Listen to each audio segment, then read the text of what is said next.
There are days when everything goes wrong. From the very morning, you should just wake up and it's clear that the day is lost. A simple stretch in the bed gives pain in the back. The toothpaste is squeezed past the brushes, and even coffee from the coffee machine turns out to be not as tasty as usual. This is how this day started. But Natasha decided not to be upset. Everything happens in life, and therefore, a bad day can also happen. Moreover, in general, Natasha is doing well. Her beloved husband, who sleeps sweetly, has his first training session today at good work, big apartment, and a new car. I hope that today's car will not be affected by bad luck, Natasha thought, quickly fastening the lightning on the soft leather boots. Otherwise, it will be very offensive. The elevator, of course, did not work. Well, the fifth floor is not so difficult to go down, and it is a little difficult to warm up. On the first floor, she was met by a nervous concierge. Natasha, good morning. Forgive me for God's sake. This damn elevator. It broke down at AM. The housekeeper barely called. He promised to be at home. And from the whole house only you, our early bird, leave so early. And even the pre-transformation ones from the TH are walking their mastiffs. While smiling, Natasha calmed the concierge. Valentina Maximova, it's okay. I'm just happy to have the old bones. Valentina Maximova waved her hands. Oh, you're a little cocky, Natasha. Nobody will give you more than, you can say that too. Natasha smiled. Yes, there must have been some cockiness in her. She knew she looked great. When she looked at the door, Natasha saw a tall, long-haired brunette in an elegant green suit. Dmitri didn't believe she was either. He thought Natasha was joking. Then, when he looked at the date of birth on the visitor's card, he was very surprised. Okay, Valentina Maximovna, no one will die if a couple of flights go by foot. You better tell us how your granddaughter is doing.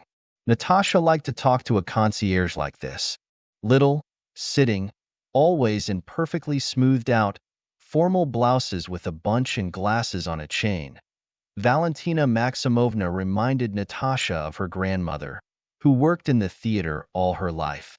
She was always dressed in glasses, polite, but strict. She walked along the rows, offering programs, sometimes with a smile, looking at little Natasha, who was sitting on the balcony of the second floor. Granddaughter of Valentina Maximovna, Nastia, entered the same institute, which Natasha had graduated from, and before she entered, Nastia received a detailed lecture from Natasha about what faculty they were studying at, who better to ask for help, where to buy literature, and a bunch of other useful tips.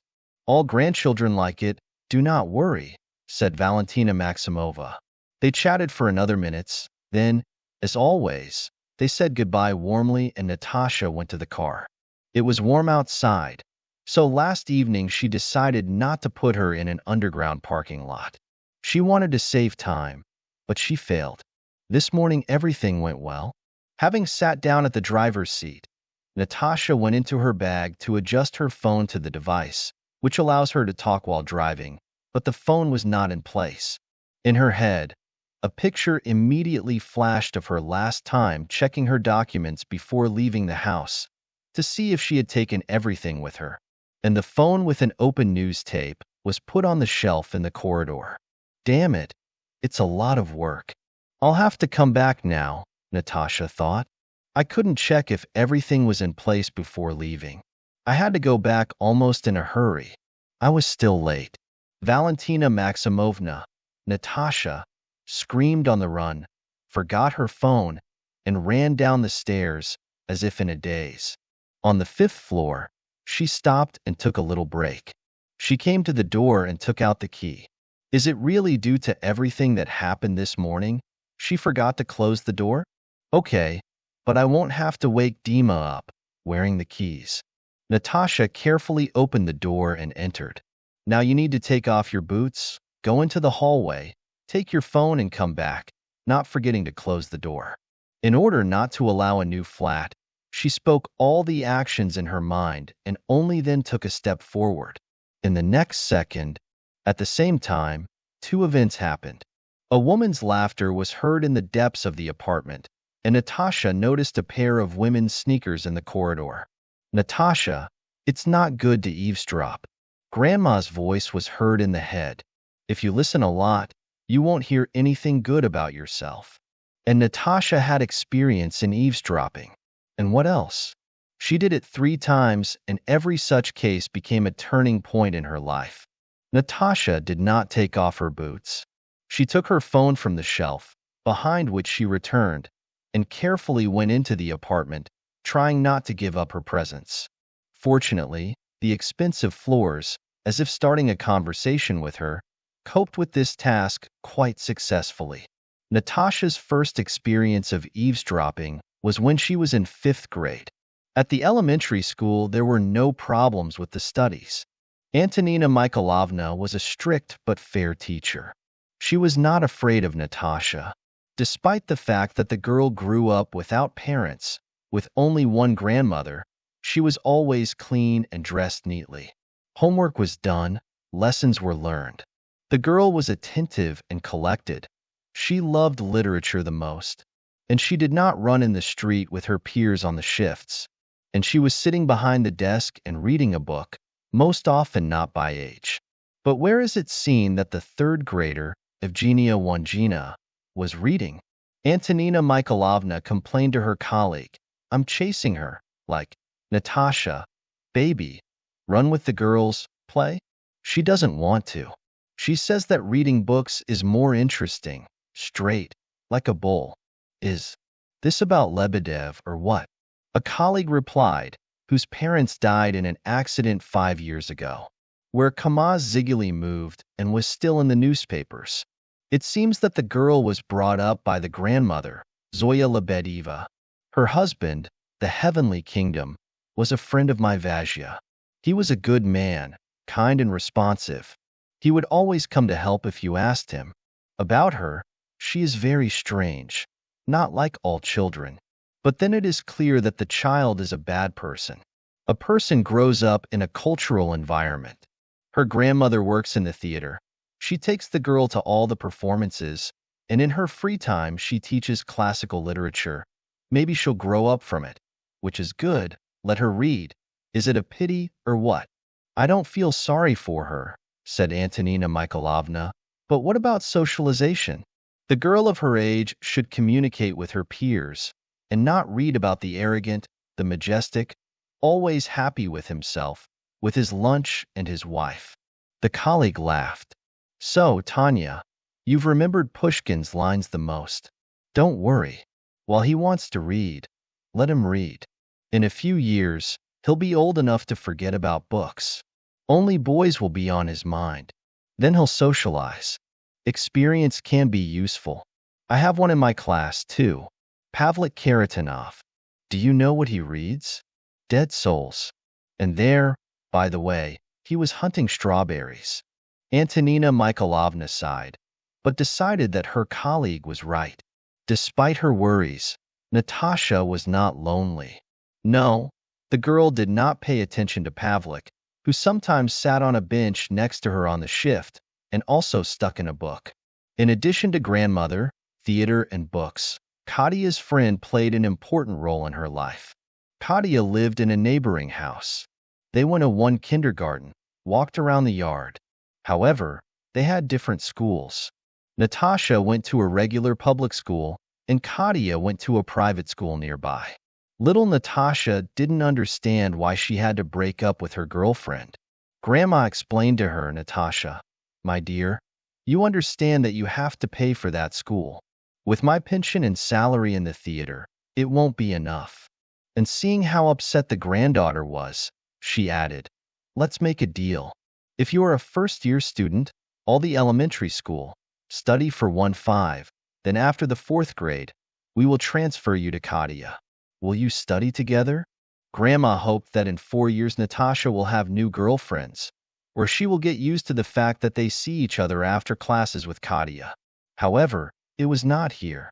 Then Natasha for the first time. She was the best in the class.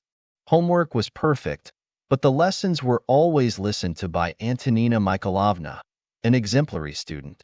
They were still friends with Katia. She was delighted to tell about her school, how they went to the swimming pool during the physical education lessons. She was also very happy to see her friends. She was very happy to see her friends. How they went on a trip to a chocolate factory where they were given at the end to try fresh hot chocolate, and that in the following month they would go to the movies. Natasha listened and was happy for her friend, and with all her heart she dreamed of studying at this school together with her. But the girl knew that the word grandmother was a law. She said that from the 5th grade, so don't count on it before. When Natasha finished the 4th grade, Antonina Mikhailovna was so grateful to her grandmother for her great upbringing and for her grandchildren's success that it became clear that she would have to take money for a private school from somewhere. She had to find a second job as a watchman. Fortunately, she had a theater, so she didn't have to go far. Also, her grandmother sold some of her father's awards. A veteran of the Great Patriotic War, said Zoya Petrovna, stroking her father's portrait. But you know, your great-granddaughter is growing up. We need to take care of her. I'll do it, as promised. The right amount was made, and after a modest graduation party for the 4-year-olds, the grandmother solemnly announced to Natasha that she would go to school in a new school in September. Grandma, you're so cute. You're the best in the world, Natasha said, hanging from her neck. I promise I will study the best. This is not the main thing, the son, answered the grandmother. The most important thing in the world is that I want you to be happy. And if you need this school for this, then let it be so.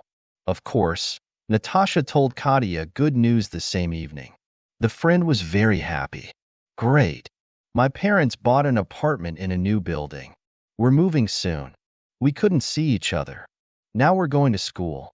I'll introduce you to my girlfriends. You'll like them. Natasha was a little upset. She didn't have any girlfriends, only Katia. But then she thought it would be good to have other friends, especially if they were Katia's girlfriends. She liked the new school, where she studied before that. The girl remembered the old wooden building of her former school, old sheds, old teachers, homemade shacks, and here, a huge 3-story building with security and cameras, young fashionable teachers. By the way, Natasha was glad that she had to wear a uniform in a new school. Her clothes were not so special. However, something went wrong with the study. The first quarter was fine. Natasha was praised. 5 were put in. At the parent meeting, as a result of the quarter, the class leader said that Natasha Lebedeva is the best student in the class. Second place is Katia Semyonova. Third place is Kolya Maslenikov. Zoya Petrovna proudly drank up her breast and squeezed her jaw to keep her tears from falling. At the edge of her eyes, she noticed an evil look, bright-colored blondes, but didn't give it any meaning. Only when she was going home from the meeting, Zoya realized that it was probably her mother, Katia, whom she had seen in the yard before. Oh, how fashionable it has become, thought Zoya. It seems that her husband earns well on his business. And after the autumn holidays, everything changed. First, the relationship with Katia. She was always surrounded by girlfriends, and even though she introduced Natasha to them, the friendship didn't work out. No, the girls were nice, but they had a different level of communication. Natasha didn't understand the conversation about women's magazines, cosmetics, dance circles, which everyone else was going to. That's why she was usually standing aside. Secondly, the study. Natasha's success rate dropped sharply. Several teachers started to give her lower marks than in the first quarter. 5 marks were almost not enough for any mark. 3 marks for a mistake. Natasha didn't understand what was wrong. And on her lame requests to give a task to redo and correct the score, the teachers were confused.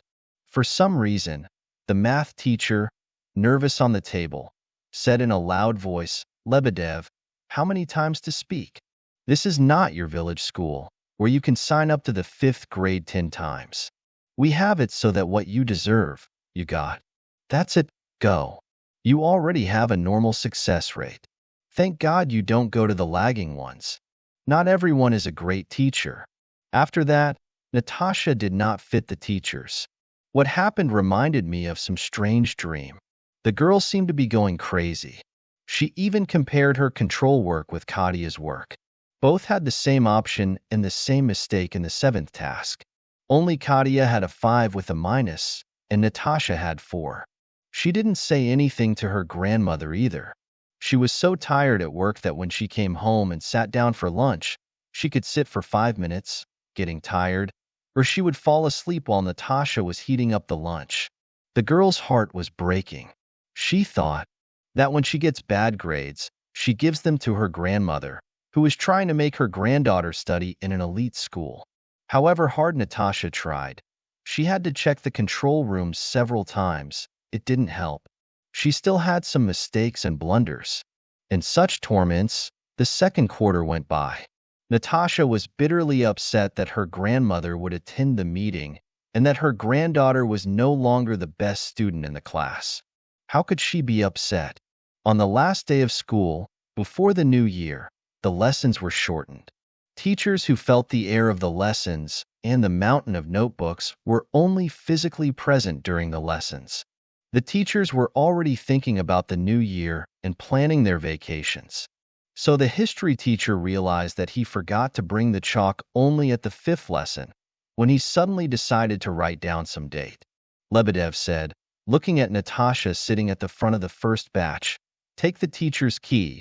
Please take a pack of chalk on the far table." He stretched the key. Natasha approached the teacher and knocked. Nobody answered.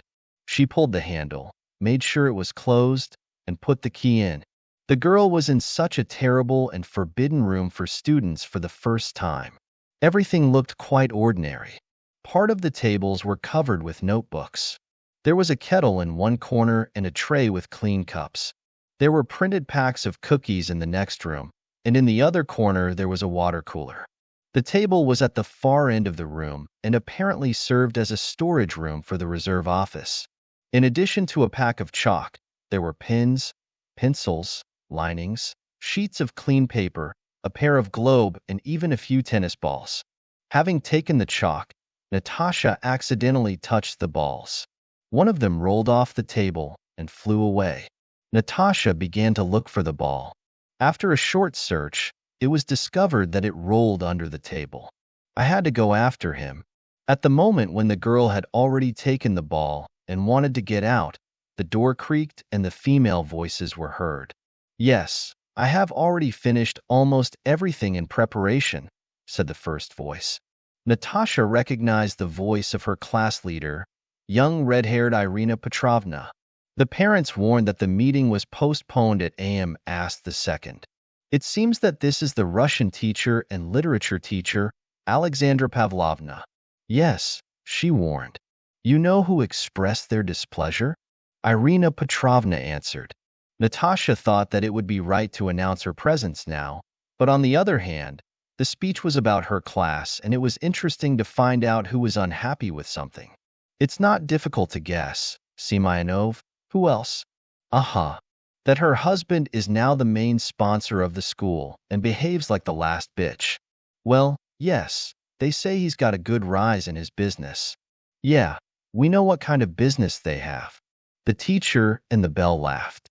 Natasha thought that now it was time to show off. "Is it true about Lebedev?" Alexandra Pavlovna asked unexpectedly. Natasha abruptly changed her mind to get out of the chair. "What about Lebedev?" Irina Petrovna responded with a strange, muffled voice. "Come on, IR. I'm not blind. And so are others. There are rumors going around the school. And I looked into the magazine today. A girl was studying for the first quarter of the 5th grade. And when Semyonov heard at the meeting that her unobtrusive Katia was no longer the first student in the class, so, in mathematics, geography, and OBG, the first 4 and the 3 went at once. It can't be a coincidence. But what if something happened to the child? Irina answered uncertainly. Maybe there are some difficulties at home? Or she fell in love with someone, so she doesn't want to study. Natasha heard someone from the teacher's office. It seems that Alexandra Pavlovna walked around the office and, judging by the characteristic squeak, sat just behind the table under which Natasha was hiding. Come on, IR, you can't pour me, but you can say it directly.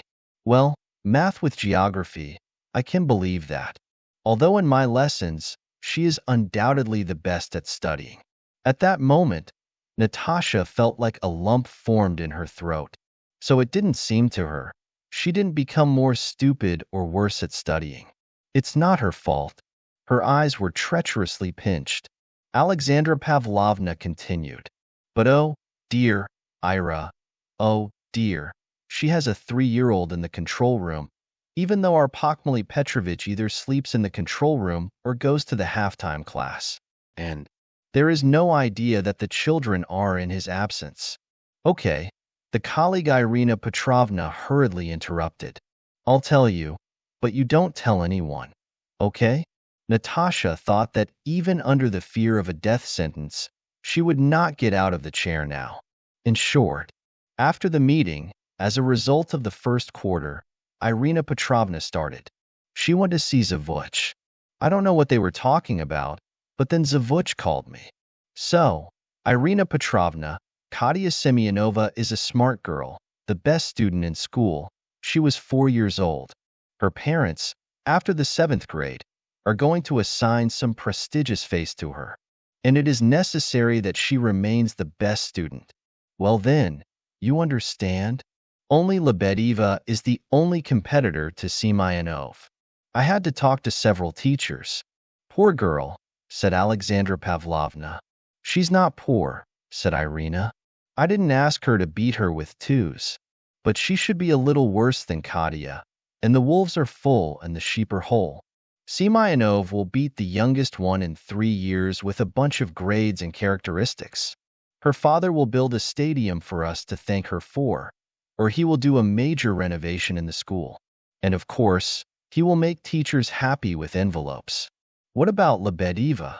She will graduate from high school. Her grandmother will be happy. She will go to the pedagogy school at most, and in 5 years she will be working with us in the same school.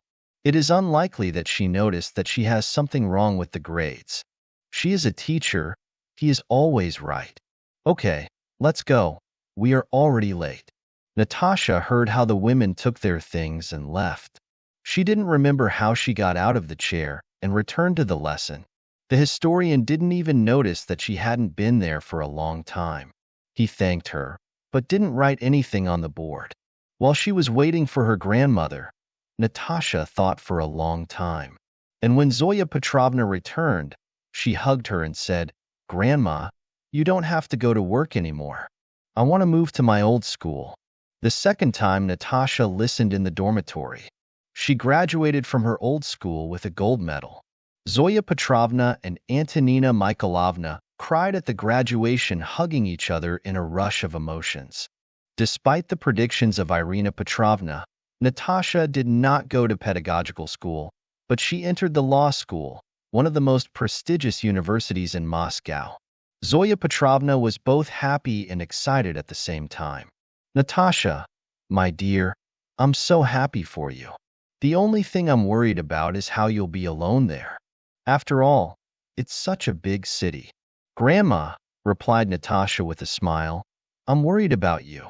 How will you be alone without me? After these words, Zoya Petrovna somehow blushed and shyly looked away. Grandma, asked Natasha. Zoya Petrovna took a deep breath and looked at Natasha. Do you remember Ivan Abramovich? Natasha thought for a minute. Is Souffleur in the theater? Yes, him. I remember. So, don't pull it, B.A. Well, he made me an offer. What? Natasha didn't believe it, Granny. So you're my fiancée now. What a bride. He offered to live together. And for a long time, Natasha asked, well, the first time 5 years ago. So why haven't you left yet? The girl was confused. And how do you imagine this? Zoya Petrovna indignantly waved her hands. I told him, if he loves, let him wait for you to come. Natasha laughed. But you give the baby. Not in the sense that I'm against it. She hurried to add, seeing how upset her face was stretched out, Zoya Petrovna, and in that so many years have passed. Poor Ivan Abramovich, so much waited. The meeting took place the next day. The meeting was in the morning. But how was the acquaintance? Ivan Abramovich was known to Natasha since childhood. Sometimes, if there were no free seats in the hall, he took Natasha to his Sufal house. From there, it was even more interesting to watch the performance than from the hall. He, like his grandmother, had lived alone for a long time. At the same time, he was cheerful and cheerful. His son lived in Israel. His daughter is in Moscow. He had been feeding warm feelings to Zoya Petrovna for a long time. But, to be honest, he decided only a few years ago. In Moscow, Natasha left with a calm heart. A completely different life began there. It became clear immediately as soon as she left the train. Natasha found that in her entire hometown there were not as many people as there were in one only station. She quickly took herself into her own hands and figured out how to get to the university dormitory. The first time they went with her grandmother to submit documents, everything was different. Natasha was not concerned about where she was. When Zoya Petrovna showed her to a monument, fountain, or a historical building and started telling about it, Natasha pretended to listen. All her thoughts were taken in by a huge mountain fell off her shoulders. And now it was possible to eat, drink, and sleep normally. Natasha thought that the worst was already behind. Her own commandant's dormitory was located there. A tall, slightly chubby woman. Natasha looked at the pearl gray and tender pink shadows that surrounded the commandant's eyelids when she suddenly looked up. "Well, Lebedeva?" she asked. "You're my white swan. Where are we going to settle? To the smart one? In room? Or to the cheerful one? In room?" Natasha opened her mouth to answer that she was going to the smart one, but apparently the gust of warm August wind that broke into the office made her head spin. To the cheerful one? Quickly, so as not to change her mind, Natasha answered. "As you say, Mississippi." The commandant answered with a cheerful answer, taking room to Natasha's pass. She raised her head and suddenly, deep in the corridor, she shouted with a verbal voice, "A man is in the office alive." A few seconds later, a tall, tanned blonde flew in, with one look at which Natasha's heartbeat was purified. "Raisa Ignatievna, were you called?" Smiling, the guy asked, "The best first-class man in the dormitory, number 2, has arrived at your order." He waved his hand at his head, which apparently meant to honor him. "The most charming commissar of Moscow is ready to serve." "Sokolov," she shouted, but not harshly, but rather, with a smile, "Raisa Ignatievna, a year-old man, and a fool for a fool. So marry me, Raisa Ignatievna." Sokolov sat on the floor next to Natasha, who sat at the table, to lean on the table with his elbows. At the same time, his left knee slipped on her leg, and she suddenly shivered. The boy put his chin on his palm, and begging, looked at the commandant. "Teach the young boy how to behave. I will walk under your wing like silk. Look him become a man." "Sokolov, I'm sick of your jokes," said the commandant. "Here, take the new arrivals' things." She nodded at Natasha, "and take the SD1, and don't look with your eyes. I know this look of yours, Don Jonsky. Not for you her mother grew such a berry." Natasha blushed at such comments, but the guy looks like he couldn't be bothered. "I don't know what you're talking about. He's got a picture in his eyes. Probably some kind of misunderstanding." "I know your misunderstandings." The girl was already getting the documents of the next student. Then these misunderstandings are going on. They cry on the floor and the sessions are over. "I swear, I'm sure." The guy had started, but the commandant was interrupted by him. "Sokolov, that's it. I said, you heard. Things in, run, take it and go back. And grab your friends from the room on the way back. You need to carry mattresses." Sokolov smiled and waved at Natasha, grabbing her bags as if they were nothing, and walked down the hall. Natasha snorted the commandant's name and followed the boy.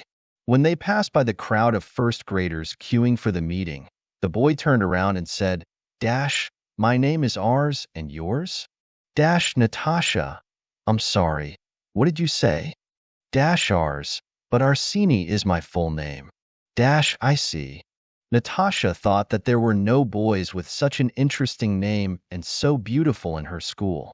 While he was walking ahead, you could admire him with tanned, muscular hands and straight legs. In the dormitory, if you judge by him, there was no dress code, because Arsini was wearing a white t-shirt, short gray shorts, and pink rubber slippers. Natasha looked at his feet and thought, are they really releasing pink slippers? This size room was at the very end of the corridor. Since both hands of Arsini were occupied with things, he did not bother to knock himself. He just screamed, "I'm coming in," and opened the door with his foot. The room was 3-bedroom, and judging by the 2 bed sheets, Natasha settled in last. "Empty," Arsini concluded, putting the bags near the free bed. "Well, Natasha, do you need any other help?" "No. For your convenience." Natasha shook her head. "Thank you very much." "Well, if you need anything, come in. I live in, and I won't be there. Vova and Kalyan live with me. Tell them you know me. They will help. Bye, my friend." Finally, Arsini smiled charmingly and, mingling with Natasha, left the room. Probably at that moment she realized how tired she was for that day. In the morning, the grandmother was taking her to the station, and now she was already standing in an unfamiliar city, in an unfamiliar room, where she had to live with 2 unfamiliar girls. She just wanted to lie on the bed, climb under the blanket, and fall asleep. But for this, she had to cover this bed. Natasha sighed and began to unpack her things. She liked the room. Clean, painted-out walls, almost new beds and bedchambers, a wardrobe, a table, 3 chairs, a fridge, and a microwave. The last one is a luxury. When Natasha almost unpacked her things, the door opened. It opened, not opened. In the room with a scream, "Hello?" came a tall, dark-haired, curly girl, ran up to Natasha and hugged her. "I'm Lily. I'm in my 2nd year of law school." "And you?" "I'm Natasha. I'm in my 2nd year of law school too." "First-year student? Cool." Lily came up to the window, sat down on the windowsill, opened the window, and put one foot outside. "And how are you doing here?" "I'm fine," Natasha said. "And you?" "I can live," Lily said. "I don't know, but for some reason I have a strange feeling that we will be friends."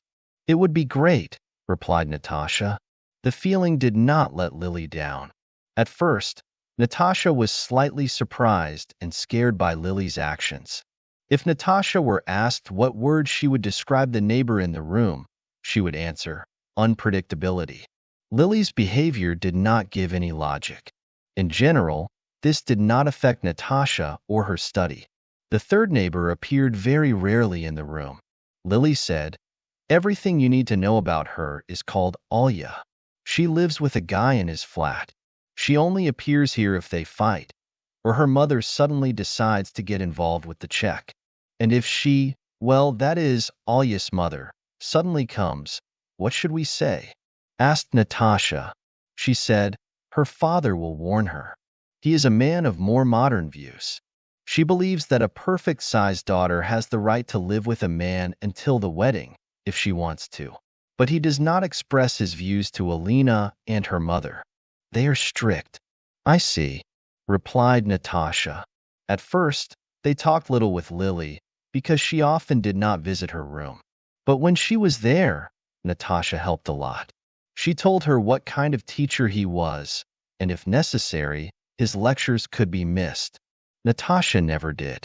"And what kind of love does he have to be answered only by his lectures, without adding a word from himself, and the textbooks cannot even be opened?" If necessary, Lily gave her own notes, helped with the referrals. She always knew where, and what to buy cheap from products or clothes. Natasha was confused how Lily was in time. According to the story, it was clear that she was not going to all pairs. Lilia often didn't sleep in the dormitory, and if she slept, she could suddenly get up in the middle of the night and go somewhere. One day she said to Natasha, "We need to come up with some kind of sign." "What sign?" Natasha didn't understand. "Well, just in case the room is occupied." "Occupied with what?" "Natasha, you should already know what adults do in the room if they don't want other people to enter it at this moment." "I don't care. Look if you like it." "That's it, Lily. I understand." Natasha felt that she was getting red, but not from the thought that she could get a friend here with someone, but from the fact that Natasha herself can bring someone to this room. Arsini appeared in my head right away. No, why did she think about him? No, they, of course, saw each other several times in the common kitchen. He always greeted each other, asked by the way how things were going. But that was the end of the story. Natasha learned not to blush and not to look down on him when he appeared. Besides, she remembered that Raisa Ignatievna told about him, and she didn't want to become a misunderstanding that she was crying because of Sokolov and that she was making a scene. Here, she showed the rabbit on the mirror. "Let's cling to the door handle." Made in the form of a rabbit. Lilka, with a deep-seated look, shook her head. "So, a rabbit. What? Very symbolic. 5 to you with a plus, Lebedeva, for metaphoricality." The girls looked at each other and laughed. The rabbit was useful already in a week. Natasha came back after the couple and noticed from afar that a conditionally hung toy on the door. Unable to reach the room, she turned to the kitchen and sat on a lonely, chiseled chair, covered with spots of oil that had been growing for ages. Thinking, Natasha took out the book she had bought today and started reading. The book turned out to be so interesting that she didn't even notice that someone had entered the kitchen. The smell of fried dumplings makes the information better. A familiar voice asked. It was Arsini. "Hello." Natasha smiled. "I need to sit somewhere while the room is occupied." The boy, understanding, nodded, understanding that love is a sacred thing. "Well, yes," replied Natasha. Arsini waved his hand. "Why didn't you come to me? Is it more interesting to sit in the kitchen?" "I didn't think about it," answered Natasha honestly. The boy put a pot of flowers on the stove and said, "Come on, you'll be a guest." He looked into the room first and shouted, "So, men, we have a lady to take a decent look at." After that, he opened the door in front of Natasha and made an inviting gesture. Of course, the boys did not have as clean and cozy as they had with Lily, but much better than Natasha could expect from the men's room. The girl met with the neighbors Arseny, Kolya, and Vova. Altogether they studied at the second year of the geological faculty. Despite the protests, Natasha was fed with dumplings, sandwiches with sausage and cheese, and she was drunk with tea with an exclusive, as Arseny emphasized, pumpkin jam. The guys told about the study, the dormitory. They were interested in how Natasha was doing in the law school and what she had time to see in Moscow. After finding out that she was almost nowhere, Arseny called out, "It's a crime. A young, beautiful girl in the very dawn of the day sits in a concrete cage and sees no white light. It's okay. I'll take on this heavy mission to free you from the confinement and show the white light." Natasha protests that she is so good and there is no time and she needs to study. He did not accept. About an hour later, a happy Lilia looked into the room. "For some reason, she thought that she would find you here," she said, seeing her friend. "I know why." Arseny replied in a voiceover, "Because our room is the shelter of all the survivors, the ones who have no blood left, while their so-called friends are engaged in sinful deeds." "You are a specialist in sinful deeds," Lila said. "Let's go Sunday." She turned to Natasha. Arseny did not forget about his promise.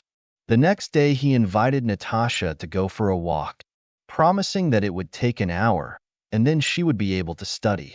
Since then, They walked almost every day, and Arsini gradually increased the length of the walk. If it was cold outside, they went into a cafe and took a hot tea or coffee. Natasha could not explain to herself what she was experiencing. On the one hand, she was lured by such attention from Arsini. She saw other girls looking at him. Despite his foolishness, he was interesting, smart, and charming. On the other hand, it was clear that he knew his strengths and used them many times. Natasha didn't mind meeting him if offered, but she didn't want to become another stupid first-year student who would be told that Sokolov had divorced her. The girl thought that after they started talking, he would quickly go on an attack. He would start hugging her on walks, try to kiss her, or find a reason to come to her room when she was alone, or vice versa, invite her to his room. But Arsini behaved with Natasha like a good friend. They were walking, he paid for her in a cafe. He would periodically come to talk to her, ask how she was doing, but no more. Natasha even began to think that she didn't like him as a girl. She turned to Lilka for advice. She thoughtfully scratched her curly head and even put a brush aside, which applied varnish on her nails and feet. Listen, there is an interesting case here. Of course, I don't know Arsini very well. He is a good guy, in the sense that he will not force you if you don't want to. But he was also not noticed in the restraint. If you like a girl, try to flirt with her, but then you yourself understand what's next. Yes, yes, no, no. It's clear to him that few people refused, but there were cases. He is not offended. No, he will find another one. I don't understand, Lil. Natasha sighed. I don't mind. Well, that's the thing. So he doesn't offer. Maybe I'm just a friend to him, like Kolya or Vova. Lilka laughed. Come to me, she said. Aha, now turn around. Natasha turned around. Lilka seriously nodded. Now again. Natasha made another turn around the axis. The friend shook her head. Alas, no. What is not? Natasha asked upsetly. And I look at you from the front and from the back, and not on one side, on Kolya or Vova, not alike. Lilia. What Lilia? With this figure, boys don't write to their friends. The friend has a deep thinking summary. Come on, Natasha, I'm serious. And if it's serious, ask him yourself. You're a future lawyer. You should practice honest conversations with people on uncomfortable topics. Natasha thought and decided that the advice was good. But she decided to postpone the explanation of the relationship. The students were supposed to be dedicated soon. Her friend told her how last year she was forced to look for marmalade worms in a basin of flour, drink a cocktail of raw eggs, starch and black pepper, and walk through the corridor of tickling. On the one hand, the wild Middle Ages, said Lilia. On the other, it was pretty fun. I warn you, put on the worst clothes that are ready to be thrown out. The second graders were preparing the dedication. Lila blocked her part of the room, not knowing where the wool came from. And there, judging by the sounds, something was sewn, glued, cut, and sawed. Natasha's entrance to the curtain was forbidden, in fear of death. It was also impossible to enter the guys' room in, and Natasha was reading the textbook while listening to Lila swearing behind the curtain. Finally, she looked out of the curtain and said, So, my friend, I have a responsibility for you. What responsibility? Having run away from the inspection, Natasha asked. Take the key to the shelf under the mirror, go to the storage on the first floor and bring me a big red bag. There's only one of them. You can't confuse it. Natasha opened her mouth to say that everything was clear, but Lilia understood it in her own way. I immediately warn you not to open the bag, otherwise you won't be my friend. And don't touch it, or it will bite you. While you're carrying it, let it be. I allow you to guess what's inside by the sound. I see, boss. Don't touch the bag, replied Natasha with a smile. It was dusty and cold in the warehouse. Natasha wandered between shelves filled with suitcases, mattresses, blankets, and could not find the red bag. Finally, The girls saw it on the lower shelf, stuffed into a huge old blanket. And why did Lilka hide him like that? Natasha thought, and sat down to pull him out. At this time, the door opened and the unhappy girl's voice was heard. But who, damn, didn't close the door again and left the light on? Reisa is so angry about this. And so they barely asked to use her warehouse. It is clear who. The second voice was connected, also female. Shevtsova had the second key. She didn't close it.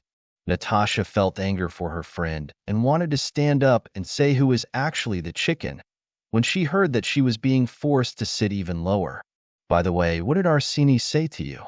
She asked the second one. Will he come again? He didn't say anything, the first one answered. Did he go at all? I need him badly. The second one laughed. Of course, I believed you. If he didn't need me, I wouldn't run after him. They say he's meeting his neighbor Shvetsov now. With Vorobyova, or what? The first one was surprised. She had a boyfriend, I think. They say she moved to him. No, with another neighbor. What? The voice of the first one became louder. With the first one, or what? She's a gray mouse. There's nothing to look at. Well, I don't know, the second one answered. On the face and figure, it seems nothing. To paint up, to dress up. So, in general, the beauty will be. Nothing, said the first one. She told him once. Hardly. Vova said Arseny has been walking with her for a long time, and nothing happened. Probably they have everything seriously. Natasha heard how the first one was deliciously wriggled. Then a deaf sound of a blow was heard and a female scream of pain. Lisa. Natasha heard the voice of the second. Why are you so crazy? Maybe they just walk like friends. Yeah, of course, said Lisa's voice. But I'll make this first.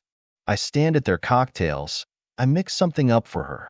Her stomach will start to get upset. She won't have time to run to the toilet. It will be fun, and I won't give her life at all. What did she imagine about herself? A village fool. If you smear her with a good smell of a head, she'll immediately understand that she doesn't have to come to my boyfriend. The girls left, and Natasha remained sitting on the floor. They never talked about her like that in their lives. She didn't do anything bad to this Elisa, and she was ready to put her in a toilet and pour a sedative. Will she not have life in the dorm now? Natasha decided not to say anything to Lilka, just pulled the bag over the coat and said, Here you go. She somehow understood in one word that something was wrong with her friend. When she looked out, Lilka asked, Solnazka, what happened? And Natasha was shocked. She started crying and barely managed to tell her friends what she heard in the storage. She came to her rage. Well, Baronova, you're a pretty girl, but I'll make her a toilet. She'll have this toilet on her face for the rest of her life. Lilka added a few unprinted sentences to this fiery speech. Natasha heard such speeches only once in her life from a school janitor, when he saw that the boys had torn the packages with the leaves he had collected the day before. Looking at the burnt lily, Natasha thought it would be better not to tell anything. At that moment, they knocked on the door. A brightly painted girl looked into the door and said, Shevtsova, are you ready? It's time already. By the voice, Natasha realized that it was Lisa, who promised to put her in the toilet. She realized that it was Lilia. She looked at Lisa and, slightly tilting her head, said only one sentence. So, the stomach is upset? It is not known whether Lisa understood what this phrase meant, or if it was just a fright to Lilia's expression, but she clearly wanted to leave the room as soon as possible. However, behind her back was the second girl, who did not have time to figure out the situation so quickly. Using the mule, Lilia, with a fighting cry, clung to Liza's hair without saying a word. So Natasha saw a female fight for the first time in her life. And what? Liza and Lilia yelled and exchanged strong expressions. Liza's friend also yelled, but something non-partisan. Natasha just froze and didn't know what to do. Fortunately, the boys from came to the scream. Arseny took Lilia to Kolya and Liza's friend told Vova something shocking. As a result, Vova and Kolya left with the girls, and Arseny continued to hold the raging Lilia. Close the door and hide the key, he shouted Natasha. Lilka seems to have come to her senses. I thought today would be a boring evening.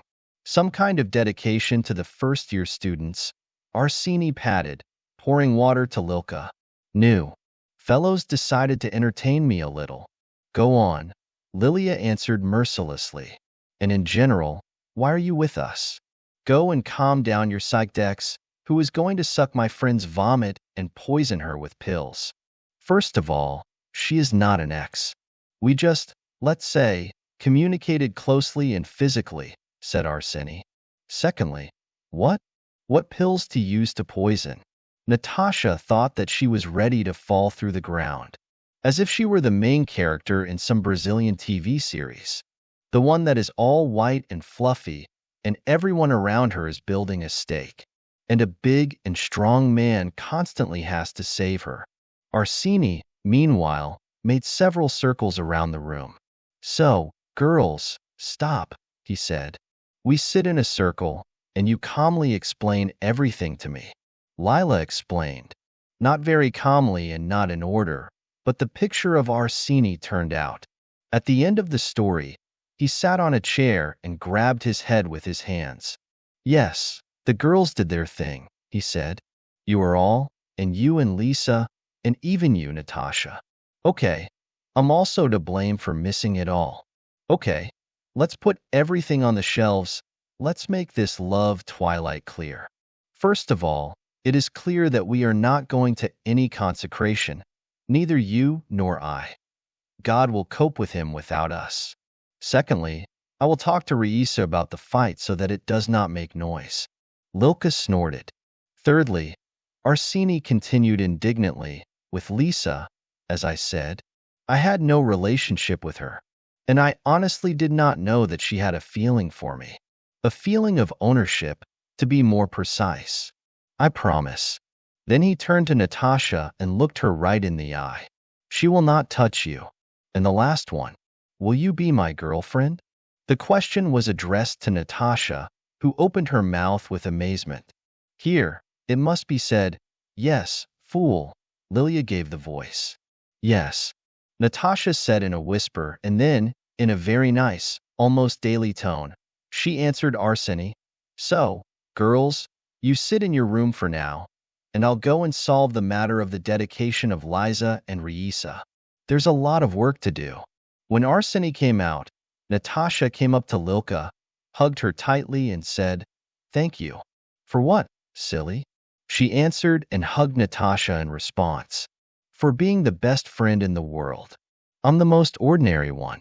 Natasha didn't ask Arseny who and what he said that evening, but he kept all his promises. The engagement went smoothly. Lilia wasn't punished for the fight. She was busy with half an hour of conversation with Raisa and cleaning the kitchen. Natasha helped her, of course, and Liza didn't bother Natasha anymore. They became best friends with Lilia for the rest of her life. But it didn't work out with Arseny. No, they had 2 wonderful years of relationship. He became Natasha's first boyfriend, and she forever remembered the moment when she first hung a keychain with a rabbit on her door. But in the end, they turned out to be 2 different. They broke up, however, peacefully. No one regretted anything. Lilka and Natasha went to karaoke bar that day, as it should be. Sang songs about strong and independent women, and that's where it all ended. The Natasha Institute ended well. Not great, not with a red diploma, but with a decent average score and a solid. Most likely, the influence of Lilka was affected, who always claimed that the main thing was not the assessment, but knowledge and experience. In addition, from the second year, she began to actively bring Natasha to nightclubs, bars, exhibitions, and other attractions of student life. And since the third year of her studies, she, under the advice of Lily, has been working at a law firm. There, she was the boss of Arkady Petrovich, a cheerful, bearded man of years. but he made a deceiving first impression. When Natasha came to the first practice, she was told to go to the boss's office to meet him. She came in and the first thing she saw was a gray man in jeans and a plaid shirt who was whistling something funny and was digging in the socket. He turned around to the sound of the opening door. "Come in, beautiful." He politely invited him to be his guest. "I didn't know they were working here. I was just sent to the boss." To Arkady Petrovich? To this old man's merismatic? Natasha was somewhat confused by this electrician's response, but she just replied, "Yes," to him. The man finally finished with the socket, got up, put down the tools and shook his knees, wiped his hands lying on the table in a beautiful box with napkins and stretched Natasha's hand. Arkady Petrovich Voroshtsov. "Nice to meet you. What's your name, young lady?" "Let me know." "Natalia Lepedeva." Now Natasha is embarrassed that she called the boss an old marasmatist. Arkady Petrovich turned out to be a humorous man, and he used him not only for the reward of the trainees, but also at work. "Look, Natasha," he taught her in the lunch break, while they were drinking coffee with homemade buns. "You signed the contract of practice without reading it. And I, by the way, wrote that you should come every 2 days in a flight attendant's suit and sing me a song by Stordisa named Jana. I really like her." Natasha was slowly chewing the bun, and Arkady Petrovich couldn't understand if he was joking. The boss had a wonderful acting talent, and it was almost impossible to bite him. "Okay, I'll go look for a place to buy a suit," said Natasha quietly. Arkady Petrovich laughed. "I like it," he said, turning to Tatyana Ivanovna, his secretary. "We take it." In confirmation, he hit his palm on the armrest of the chair. By the end of practice, Natasha had as much knowledge and experience as half of the lawyers who had worked for a year. The girl recommended herself very well. A diploma, for there is no sense in her further stay at the institute. What is needed? He will teach himself with success. Having received a diploma, Natasha decided to try to go to Arkady Petrovich. The girl was very happy. She was very happy. Instead of giving a resume or officially signing up for an interview, Natasha decided to come without warning. Personally, some inner feeling told her that she should do so. Indeed, Arkady Petrovich was there. Tatyana Ivanovna found out about her, offered coffee, and as soon as the boss was released, she reported to him about Natasha. The man has not changed in these years. The same mustache. In the next years, I'm not going to be under this surname. "Oh well, where?" Arkady Petrovich smiled. "I agree to dash, and there give birth to health." The salary for yesterday's graduate was promised quite bearable. How to live on small money. Natasha was also taught by Lilka in junior courses. "Comfort," said the friend. "Comfort is our all. If you need to decide how to manage your money, think what's in your priority list. What's your goal in life now? To graduate from university with a degree, to become a successful lawyer." "Without a stop," Natasha answered. Lilka nodded. "The goal is quite worthy. And now let's focus on things less. What do you need to study well?" "Well, probably, like everyone else, to eat normally, to sleep well, and have a place where I can prepare for classes. Here, our dormitory, my room, and my neighborhood. Do they suit you?" "Quite. Here. That is, you have no point in spending money on an apartment now." Lily noticed it in a deep thought. "Understood." Or the second example. Lily settled her horse, the Red Hawks, and there was no way to stop her now. However, Natasha did not try. Their dialogue actually began with that. Natasha asked how Lily manages to look so good and never needs money. "Clothing. What do I need from clothes? To look professional at work, to be comfortable at home, and to be a sexy cat on a date. And if I'm ready to spend 2 or 3 stipends on a work suit, then there's a second hand on the rest." Natasha remembered her friend's advice. She rented a room for a nice old couple. The flat was opposite the office, and you could not waste your lunch in lunch.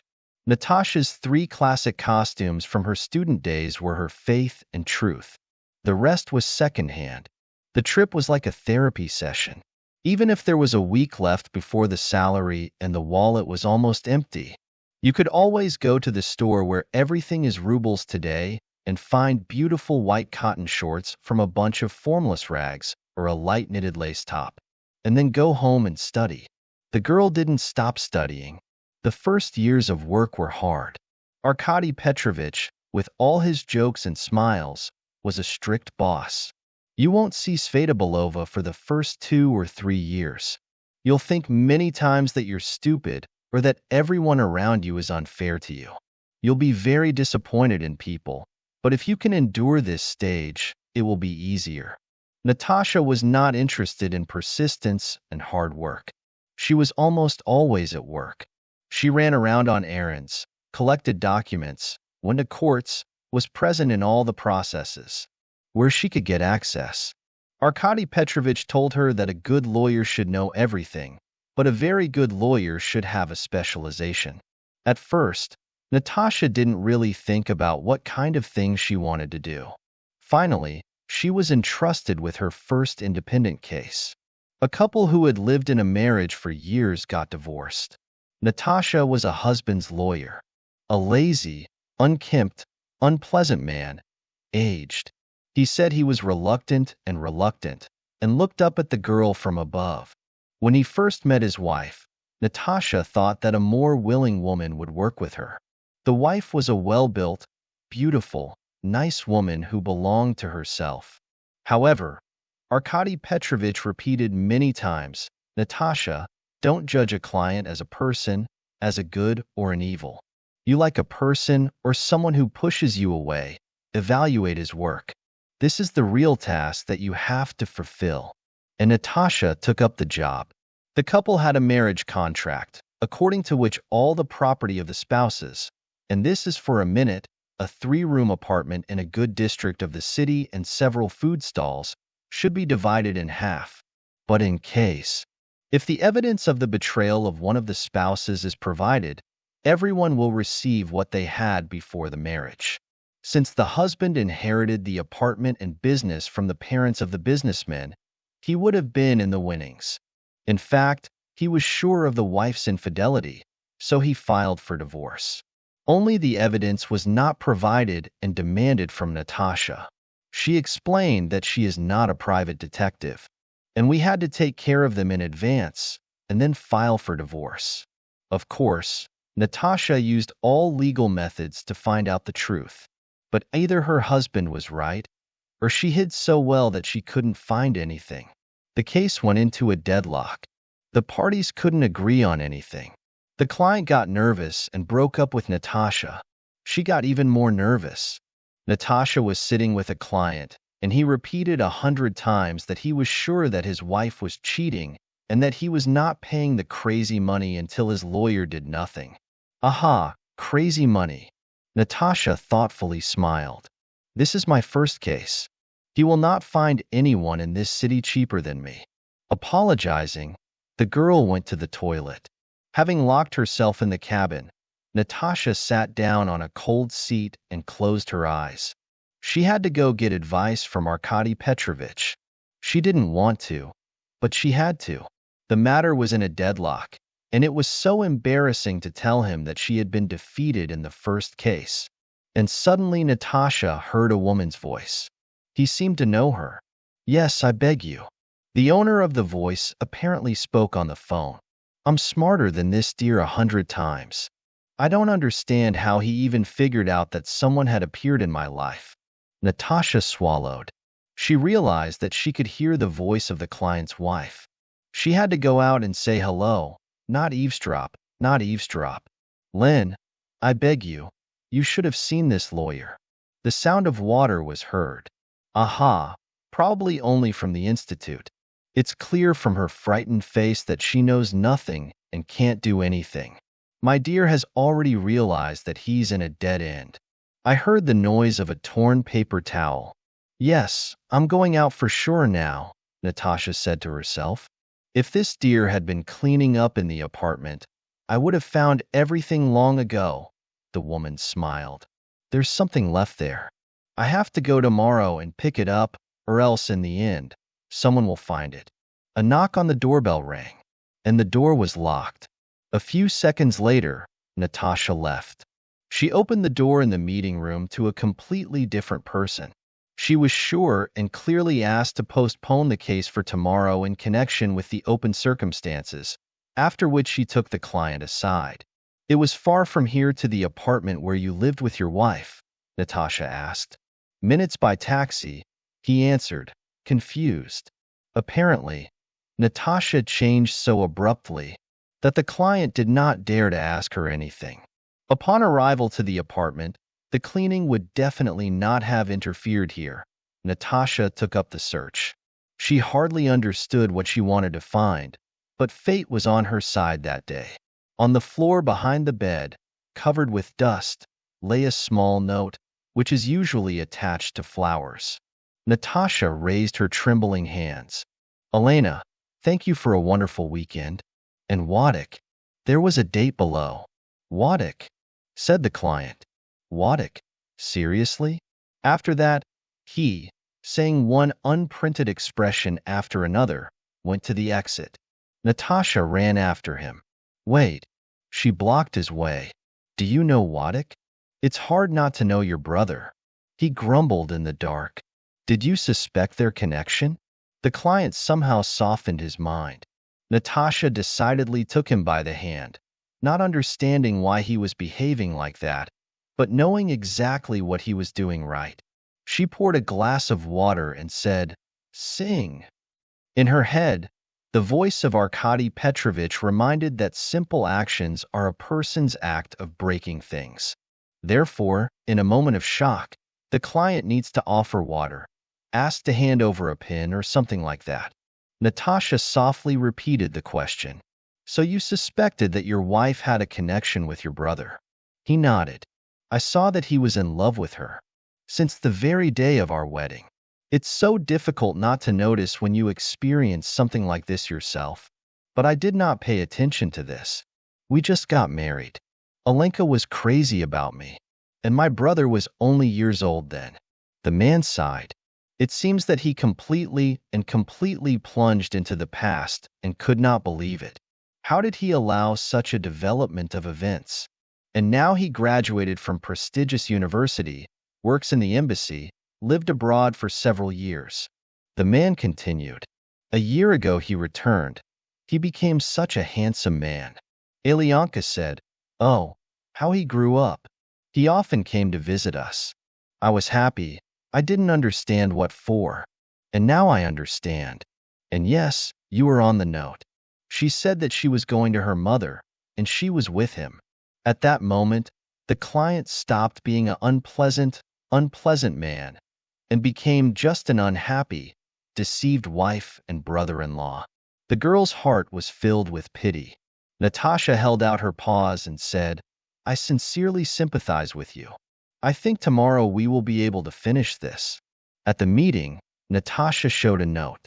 The wife blushed, then got pale, then started screaming that this does not prove anything. The husband was sitting, silent, and didn't look at her. Natasha waited for her to calm down and called a witness. When the younger brother of the husband came in, the wife surrendered. She cried, but for some reason Natasha didn't feel pity. The case was won. Arkady Petrovich, in honor of the first case, angrily spilled a bottle of champagne and, to the displeasure of Tatyana Ivanovna, poured them a table and a sofa. He ordered food and announced that today the working day would end earlier, because they have a banquet. When Natasha went home, Lilka called. Hi, friend, we haven't seen each other for a long time. Do you want to meet today? Come on. Great. Let's meet in our cafe opposite the main building. In an hour. Will you make it? I will. Well, and sweetly. Kiss. Lilka threw the phone. Natasha thought that the old friend was exactly what she needed after such a long and difficult month. Moreover, they had not seen each other for almost half a year. After the second glass of champagne, Natasha decided to open up. You see, Lilia, I have a feeling that everything important in my life is not happening at my will, because I have eavesdropped something somewhere, and this has affected my fate. And in childhood I had this feeling, as if I'm some kind of a bad, disgusting person, and that's how good things work. And Grandma said that it's not good to eavesdrop. Lily carefully looked at her friend. So that's what bothers you. Listen, son. Lily sat closer, took her friend by the hand, and looked into her eyes. You are the smartest, kind, interesting, and hardworking person I know. You deserve it. And your almost miraculous ability to be in the right time and in the right place is considered a gift, not a curse. Maybe that's how fate rewards you for your hard work. Natasha laughed and hugged Lilka. You're so nice to me. What about it? Lilka answered. Let's order a second bottle. After the first case, Natasha finally felt confident.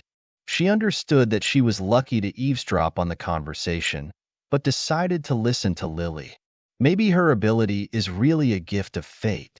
However, Natasha believed in her hard work, mind, and perseverance. For 9 years spent under the leadership of Arkady Petrovich, Natasha became a real ace of the divorce processes. There is nothing in the world that is more complicated and simpler than the relationship between spouses. When Natasha said what she wanted to specialize in, and as usual, he was right. The basis of the most difficult process was usually a simple circumstance. One of the spouses wanted either love or money. On the 10th year of work, Arkady Petrovich invited Natasha to his office. It's time for you to open your own office, to hire people as smart and talented as you, and to teach. He started without a preface. You're kicking me out. The old woman got tired of it and laughed at Natasha. Oh, Swan, you always joke around.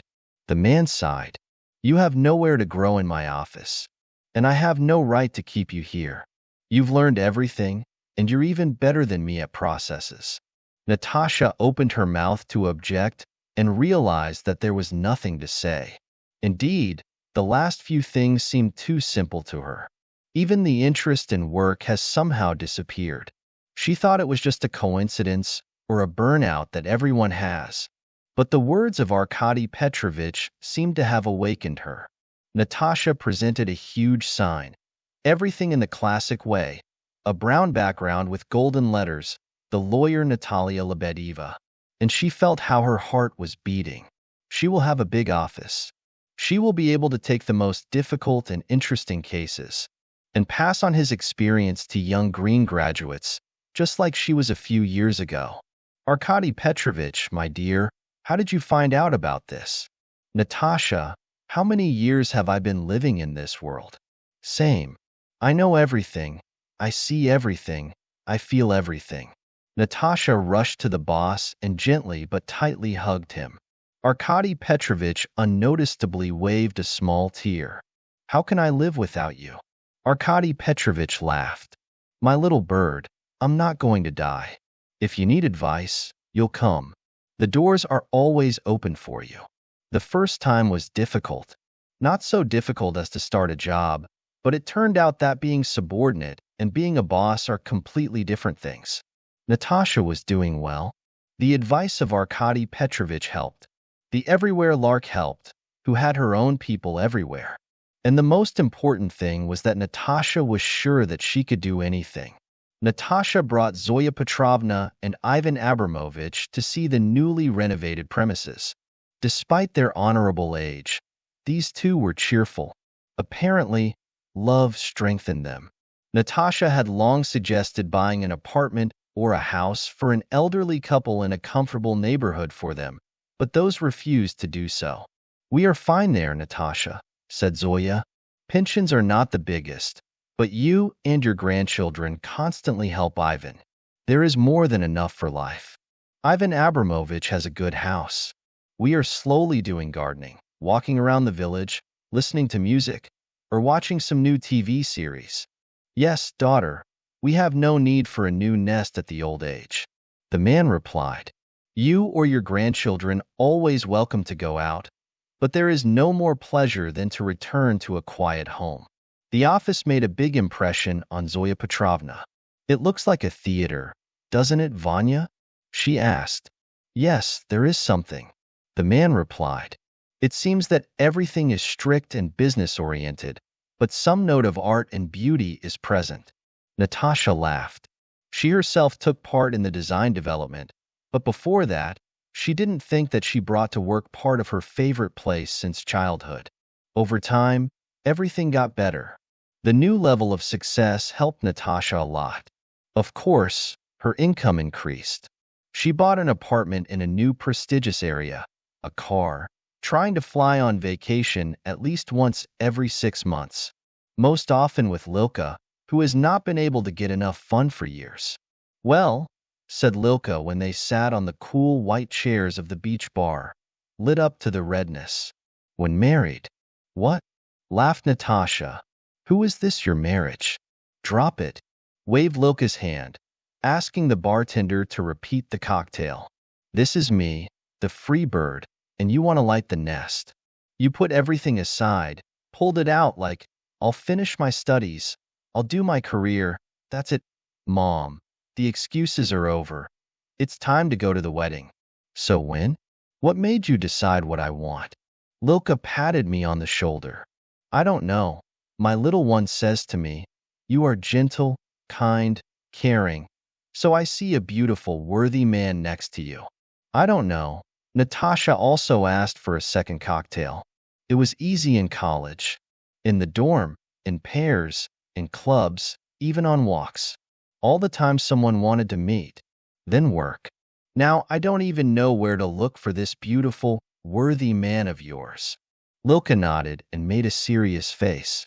She took out the straw from the glass, carefully licked it, and, pointing at Natasha, like a magic wand, pronounced, Sim, I'm sending you a rain of grooms.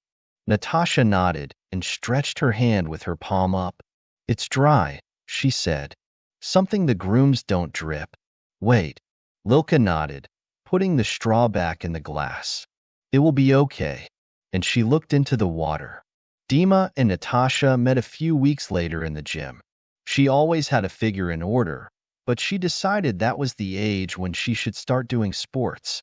Natasha signed up for the first trial session with the coach. She chose the gym because he was in the next room. The coach was minutes late. Natasha stood and was nervous. It seemed to her that in a new expensive sports uniform, everyone was looking at her standing in the middle of the gym. For God's sake, forgive me, Natalia Sergeyevna, who gave herself a hoarse voice behind her, ready to take any punishment. Natasha turned around. He looked at her with high blondes, with big, clear eyes, and with such a broad, childlike smile on her cheeks that it was impossible to get angry at him for being late. They found common language at once. Natasha did not feel awkward or embarrassed. Dima patiently repeated how to perform the exercise. If Natasha did not understand, he ensured her, without allowing himself to be extra. Of course, Natasha began to go to Dima's training regularly. Gradually, they began to communicate as friends. He told himself that in his youth he was engaged in sports, even won prizes in athletics at the Russian and European championships. He was preparing for the career of an athlete until he got injured. After that, I had to forget about professional sports, and besides, I can't do anything. Dima admitted with an embarrassed smile. A month later, he was very nervous and, looking even more cute, invited her for a walk. Natasha agreed. So began their romance. She was not confused that Dima did not have a large income or education apartment. For the first time in a long time, she felt loved and happy. They got married 6 months later. The wedding was modest. They invited Zoya Petrovna and Ivan Abramovich to Lilka, Arkady Petrovich with his wife, Natasha's and Dima's parents' company's employees, his elder brother with his wife and several of his friends. They gathered in a cozy little cafe. After the wedding, the newlyweds left for Bali for 2 weeks. Dima moved to Natasha's apartment, of course. The work was not far away, especially since the schedule was not standardized. If the training was canceled, you can run home. Natasha was still working and enjoying her wife's status. Moreover, Maria Stepanovna and Alya were working for unpleasant domestic duties, doing all the housework, cooking, cleaning, buying groceries, etc. Natasha even rented them a one-room apartment in the same house. Natasha got only pleasant duties from her wife: to love and to be loved. At first, Dima was embarrassed. He said that he was ashamed to live on his wife's money, but he gradually got used to it. He began to take less training and to spend more money with Natasha's cards. She did not object. Dima looked good. He often invited her to luxurious restaurants or came up with something new. He knew about modern exhibitions and interesting concerts. Thanks to him, Natasha decided to jump with a parachute. Riding a quad bike was a strange and trendy show, where the actors were swearing, smoking on stage, and periodically watering the audience with cold water. However, recently Natasha began to notice that something was going wrong. Dima often went off somewhere, did not warn, and did not want to tell where he was. He began to spend much more money. Natasha thought that this was how he would pay off the deficits of his poor childhood, and did not dare to start a conversation. But now this conversation is in the apartment. Natasha could not imagine that the truth would open up to her like this, unexpectedly, because of the phone in the apartment. She carefully walked into the apartment and saw Dima sitting behind her. He was on the couch in the living room, and a young girl was on his knees.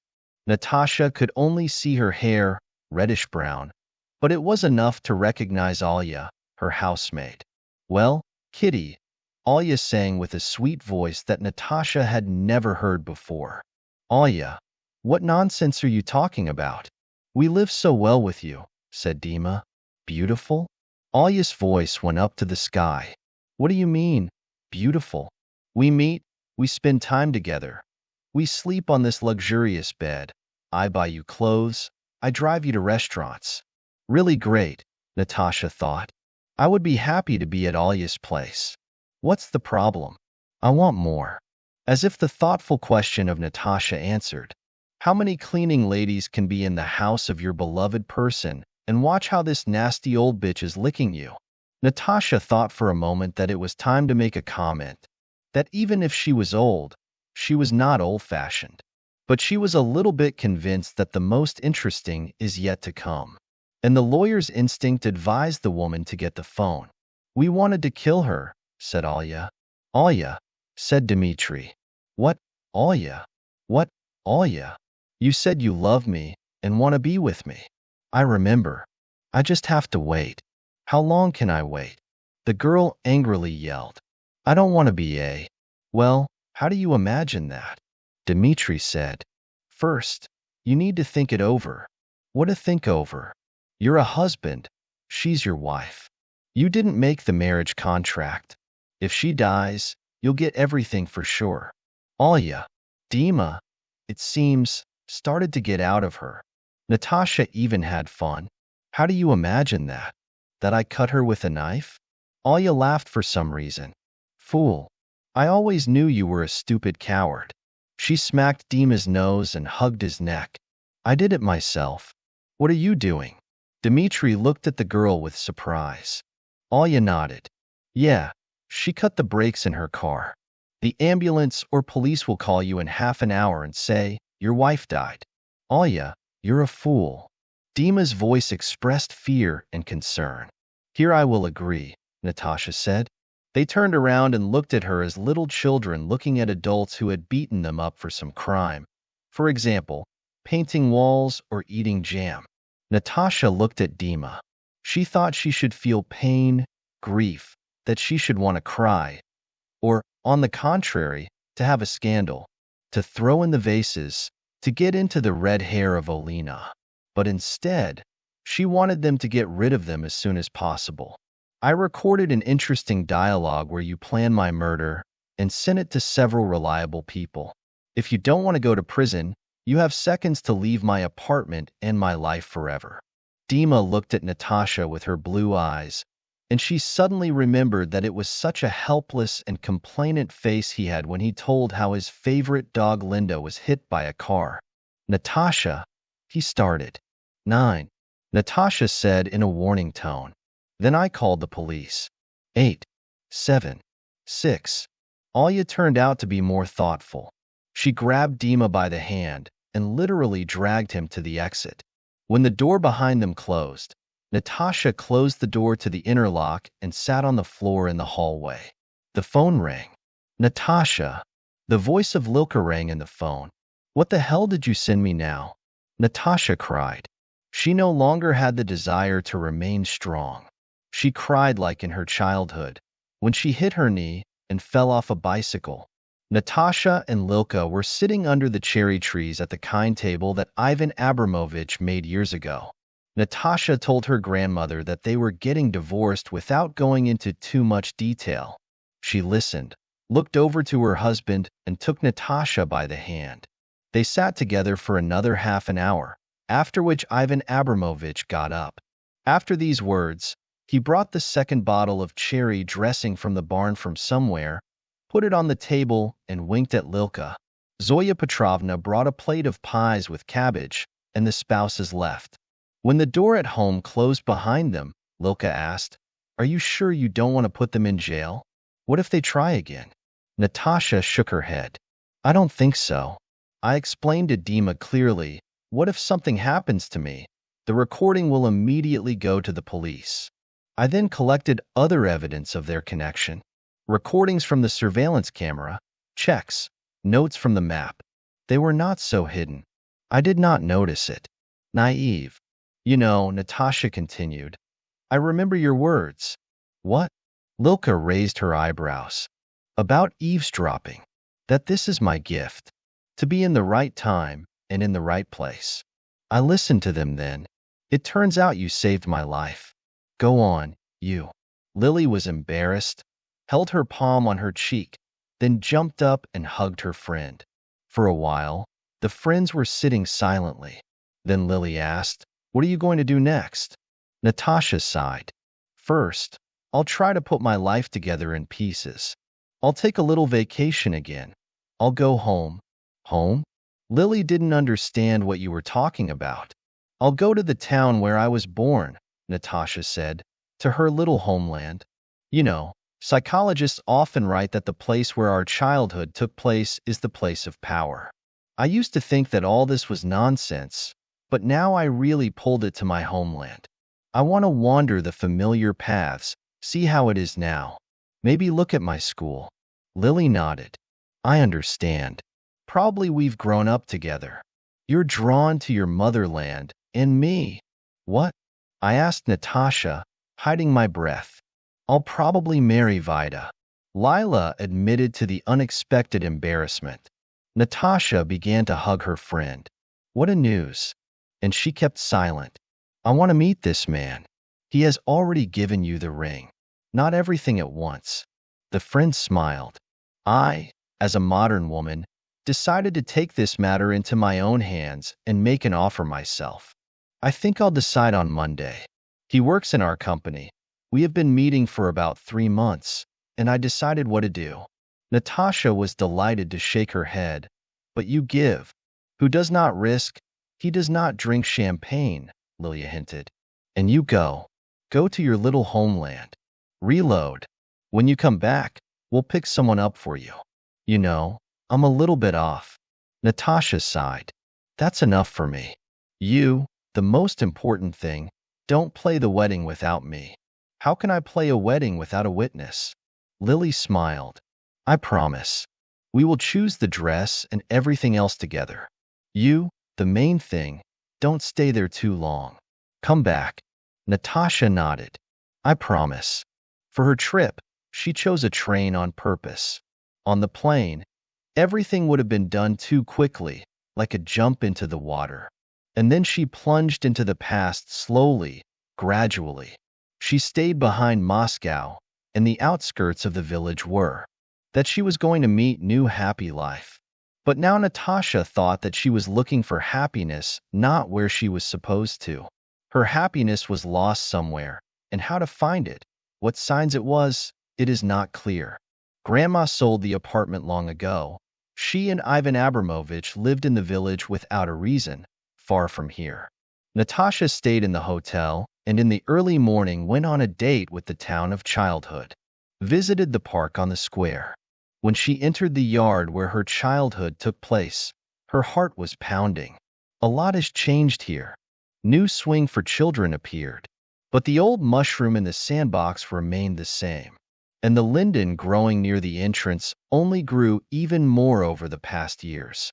By the time she got to school, she was approaching with some danger. Will she recognize someone there?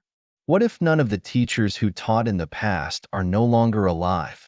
Her fears became even stronger when Natasha saw at the entrance not an old woman who was acting as Aunt Dushie, but a young, strong guard.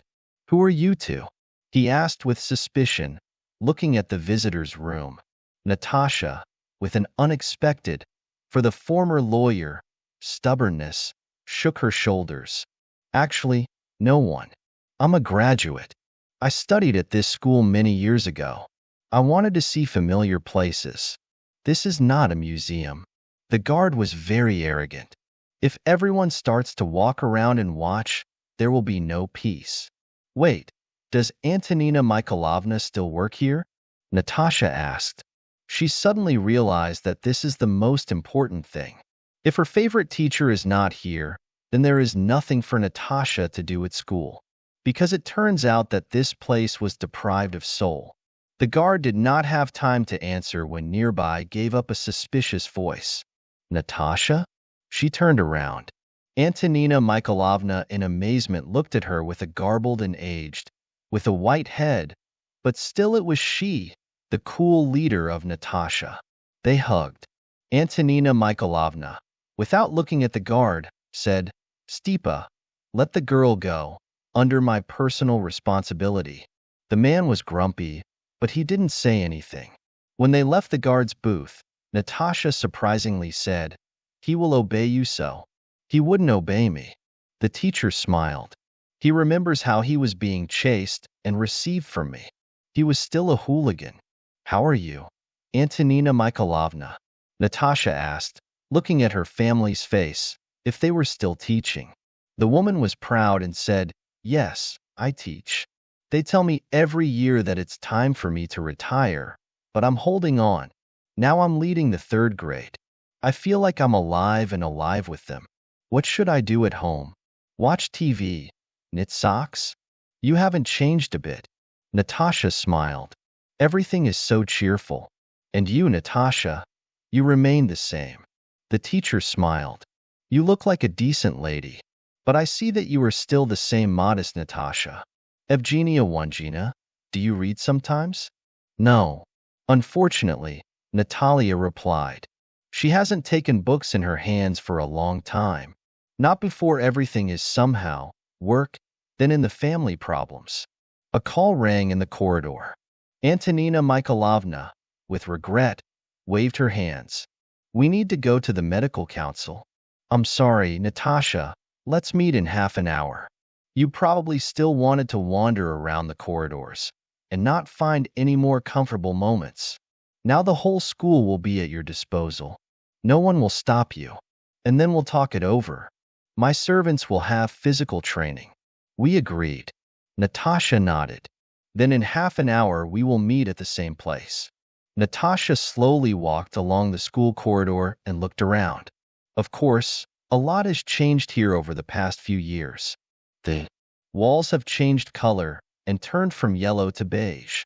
But the spirit of school remained the same. Boys were passing by, breaking their heads.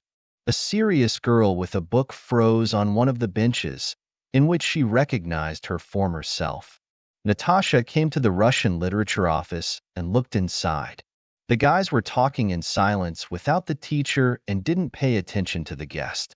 Then someone shouted, Taz, Pavel Ivanovich. Natasha turned around. Behind her was a man in glasses, young, intelligent, something like Gribodov. Natasha could swear that she knew him. So many times she sat next to him. and not getting annoyed when this guy looked into her book. Apparently, the teacher also recognized her at first glance. I remember the wonderful moment, Pavel Karatanov said with a warm smile.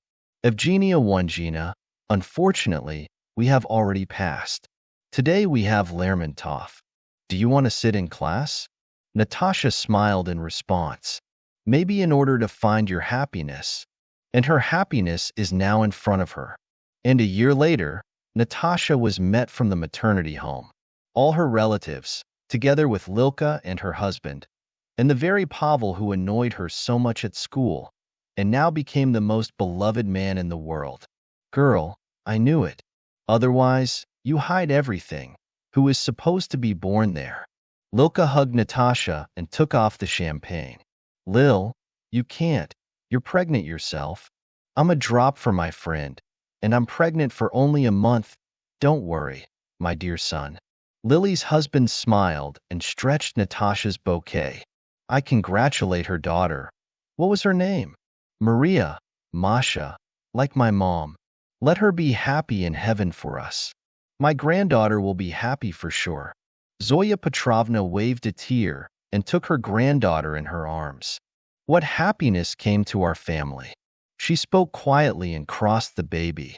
Thank God that everything is fine with you, Natasha. I am very happy for you, my dear. And I am very happy, Grandma.